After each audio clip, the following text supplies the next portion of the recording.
Howdy y'all and welcome back to the channel. Leave the World Behind is a new Netflix film starring Julia Roberts, Ethan Hawke, and Mahershala Ali, and it's about a family that goes on vacation out to Long Island for the weekend whenever suddenly the owners of the house arrive. And suddenly all phone lines and communication devices are offline, leading them to believe that the apocalypse is starting. I came into this movie completely blind. I knew vaguely that it had to do with the apocalypse, but I really didn't know anything about it. For me, the biggest draw was that Mahershala Ali was in this movie, and I just think he's one of the best actors working today, so if he sees something in the script, surely there's some substance there. And there certainly is. This is naturally a very interesting approach to an apocalypse tale. You know, you have a family kind of not really in the know of what's going on. We're not in the city seeing all the destruction. This movie has that sense of unease in the air because no one really knows what's going on. Even Mahershala Ali's character, who we believe knows more than what he's letting on, doesn't exactly know what's happening. And I like this approach to an apocalypse movie too because you don't really need a big budget. It gives your actors a vehicle to really show off their chops, and at its core you can tell a story about people that don't know what's going on. You don't need it to be this big thing. It can be a thriller just on that premise alone. And this movie is partially successful. Where it falters is trying to make it a thriller kind of between the characters because, like I said,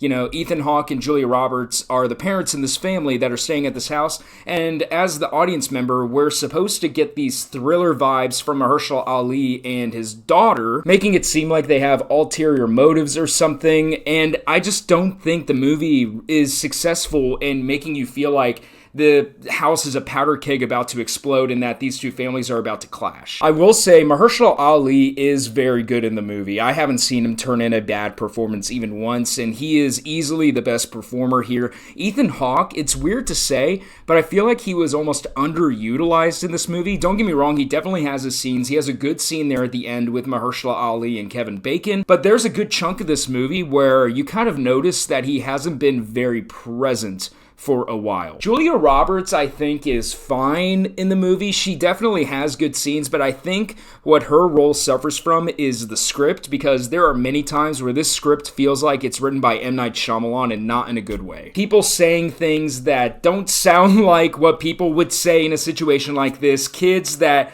act super weird. I mean, the son in this movie is a total creep, and the daughter is just kind of a weirdo, and I get that they're supposed to be, you know, city kids. They're supposed to be iPad children, but it's weird. It really does feel like M. Night Shyamalan had his hands in this script. This movie also tries to go really out there with symbolism involving deer in this movie, and I don't think it really landed. It just kind of came across as weird for the sake of being weird. So at the end of the day, this movie does kind of feel like a disposable Netflix movie that I'm gonna forget about in like 2 days. It has good, interesting qualities in it. The premise alone is very interesting in the sense that the apocalypse is happening, but these people are disconnected from society. They don't know what's going on. They're trapped in a house with people that they don't know. And you have Mahershala Ali delivering a good performance, but all of that couldn't really save this movie from itself. The dialogue didn't work for me. The symbolism didn't land how they wanted it to, and the thriller type element pitting one family against another just didn't work for me. But thank you so much for watching the video up to this point, and consider subscribing if you enjoy this and you want to see more. Bye guys.